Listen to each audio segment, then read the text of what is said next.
Comparing real estate investment strategies. Comparing real estate investment strategy, there are so many strategies, and we would like to explore the most popular investment strategies and look at their good, bad, and the ugly sides, and decide which strategy is better and how it is better than the other, and how does ALP system compare to them. We'll look at the good, the bad, and the ugly side of the real estate investment strategies. I studied each system and strategy I could find when creating the ALP system, all of which fall under the general categories. Number 1, rental. Number 2, fix and flip. Number 3, lease options, rent to own. Number 4, distressed sales, and including short sales and foreclosures. Number 5, multifamily multi-unit investing. Number 6, speculative buildings. Number 7, land development, residential development, and commercial development. Without massive amounts of money, knowledge, experience, and capital, I wanted a simple, safe, applicable, predictable system. I wanted to produce something that everyone could use successfully regardless of their present circumstances without taking many risks. Therefore, I conceded them in depth and I eliminated the last 3 general categories. Many investors do not have access to multi-unit investments, spec buildings, or new developments. For our purposes, we'll compare the properties of the ALP system to the first 4 categories. Let's examine each of these to determine each strengths and weaknesses. Rentals for the average investor are the most common form of real estate investing. You buy a property, rent it out, and hope you can get a good cash stream. This concept is simple and straightforward and doesn't require great sophistication. The good side, rental leasing, generates monthly cash flow, although many rental owners experience negative cash flow. The length and the type of leases are generally dependent on the property type and size. The purchase and keep strategy guarantees appreciation and long-term profitability, provided the investor is efficiently keeping the property for a long period. U.S. investors are allowed to write off their mortgage interest, and this benefit is not available for the bad side.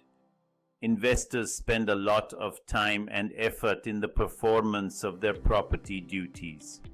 On paper, a rental appears to be a good tenancy strategy, but most people sell rental in few short years, sometimes in loss, since they get fed up of dealing with the tenants. It's not easy to generate positive cash flow from rentals in the first few years. Investors must receive residents or new tenants regularly due to the high occupancy turnover. The ugly side, the renters can often cause significant damage to the houses. Their pets are smoking or lately marijuana, and these can also leave bad smells into the rental lease. Every repair made by the investor is resulting in high repair costs. Inside the house, the investor has to regularly paint and place the carpets. They have to pay for broken furnace, air conditioning, doors, equipment, locks. And if the investor doesn't hire a professional real estate manager, he will be on the call 24/7, 7 days a week, which significantly reduces his profits. In dangerous areas, specific rentals increase the risk. The majority of rental laws allow only first and last rentals as a deposit, which is not sufficient. If the client decides not to pay you the rent, it takes 2 to 3 months to evacuate a tenant, and especially if they are professionals, and this could lead to a loss for the investor. Rental income returns tend to be much lower than the property acquired under the ALP. Fix and flip. Fix and flip is another very popular but unsustainable strategy. Because fix and flip, the concept is locate and purchase a district property at a big discount, renovate and resell it.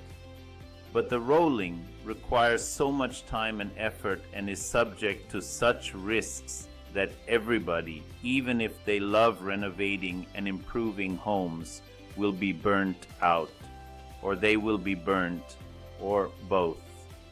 I know a man over the past 10 years, he has done roughly 15 fix and flips. He chose this strategy because he loved working with his hands and making lovely renovations. Eventually, he ended the operations and took a corporate job. Despite all the profitable transactions, he realized that it didn't work. By doing that, he will never be able to create a lasting wealth.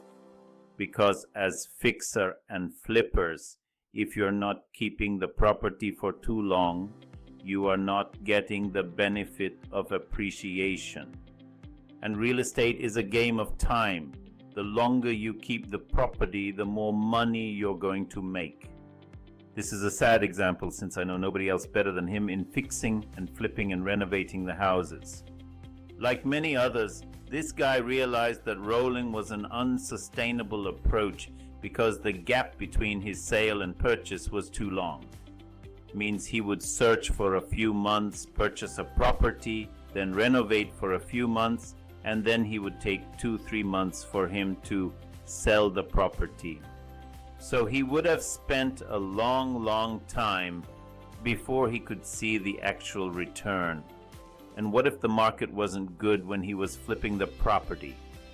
Then he would not make such a good profit that he has really expected. I met a man who made $20,000 in a flip. However, after he has done the mathematics, he realized that the amount of time he spent on renovations and getting the things ready and then finally selling it, overall, he earned about $15 an hour. My fifth investment was the only time I lost some money in real estate.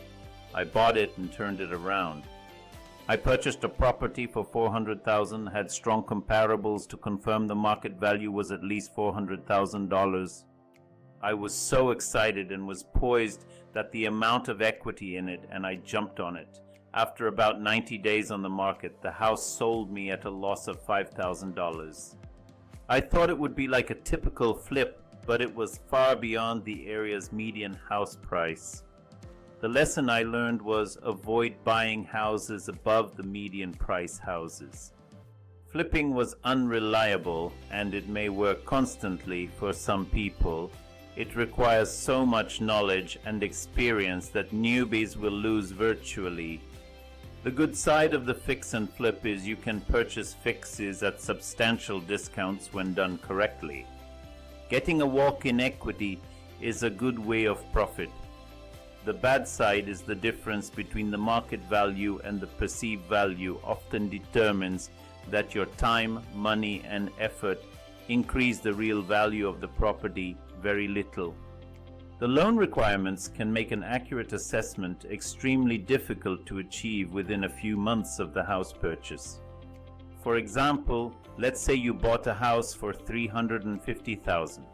You added a $40,000 of renovation and you were hoping to sell it for $450,000, but a $100,000 increase in price in a few months is a red flag for the bank, which makes flip houses harder to sell fast.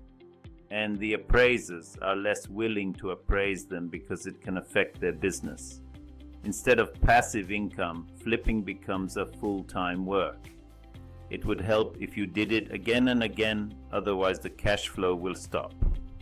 Even those who enjoy this activity see the significant disadvantage. The ugly side? Most people do not even consider all the variables, so the calculations are incorrect. A house may have an equity of $50,000, however, after capital gains, realtor fees, monthly payments, property taxes, closing costs, and all the other expenses. And on top of you have to sell it. What if the market tanks? It might become a nightmare scenario where you might lose money or maybe even break even. Do I need to buy? Most of the shifts are profitable at 40 to 50% discount or equity. These deals, especially for beginners, are almost impossible to find. The best flippers have found that the return on the money and the time is equivalent to like a decent job. In other words, if they worked in their current position extra few hours, they would be doing better than flipping. The problem with fix and flip is it's so dependent on the market. The whole strategy is based on a goal or speed, finding a property, fixing it and reselling the home quickly. And if the market falls while you are renovating the house, your whole equity is gone. And if you don't have a whole strategy, you have no way of getting that your money. You will be forced to liquidate your home as quickly as you can. And if you're fortunate, you might break even. You might lose money in other instances. Lease options or rent to own. Lease options sound exactly like it is a tenant rents a house and then signs an agreement to purchase, which is called the lease option, the option to purchase. The rental options are the gateway for the renters to home ownership. The good side of it is these options create a monthly cash flow like rentals. The cash flow usually exceeds the equivalent income of at minimum $200 a month because the tenants are willing to pay extra for their benefits. The higher monthly lease payments improve their debt-to-income ratios for investors, therefore increase their capacity to finance additional homes. The investor's credit is often maximized with rentals after acquiring several properties. Investors can collect from leaseholders a non-referable down payment. Investors don't have the property maintenance issue. The tenant is responsible for all the repairs and maintenance in the rental options. Saving and taxation.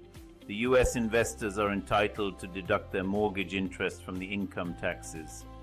Canadian investors do not enjoy this benefit. When the house is sold, the investor saves around 6% of the real estate commissions. Leasing can be an excellent way for the tenants to achieve ownership while otherwise cannot be achieved. Local people like to have a place where they can call and prove their home. The tenants can enter the home with relatively small amounts of money as a down payment. Lease and rental options buys them time to repair their credit and prepare for traditional financing. And if the tenant wants to walk away from the house, they can walk away without responsibility. The transaction does not appear on the credit bureau. The bad side of it is traditional contracts for leasing options create a win-lose scenario for the back-end sale by setting up the upfront purchase price. If the house appreciates, the investor loses. The tenant would fail to purchase if the prices depreciate. Lease options have a high rate of failure that most tenants do not secure traditional financing by the end of the term. The ugly side is many investors are using lease options to hook up naive home buyers. When the tenant cannot buy the house, they get rid of them. They bring in new suckers and they collect large down payments and they collect heavy down payments from the tenants and the cycle goes on. Distress sales. Selling distress includes short sales, foreclosures, power sales, auction, divorce sales, etc.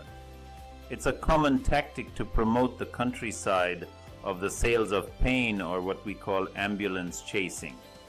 The idea is to find people who need to sell quickly in dire, urgent situations, regardless of why they are prepared to sell the house well below the market value.